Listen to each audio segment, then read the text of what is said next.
मनोज जरांगे पाटील यांच्याशी आम्हाला काही त्यांचं देणं घेणं नाही, परंतु ज्या पद्धतीने सरकारने केलेलं काम मराठा समाजासाठी ते ऍक्सेप्ट करायच्या ऐवजी सरकारवर टीका करणं,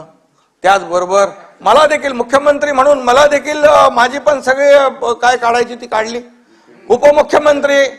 सगळे मंत्री, अरे असं कधी होतं काय,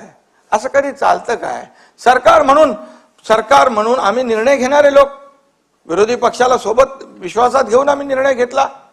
आणि तो निर्णय घेत असताना मग एकेरी पद्धतीने बोलणं आणि त्यानंतर या सगळ्या गोष्टीचा कहर केला की देवेंद्रजींना अगदी खालच्या पातळीवर त्यांच्यावर आरोप केला की त्यांना विष देऊन मारणार आहेत। आणि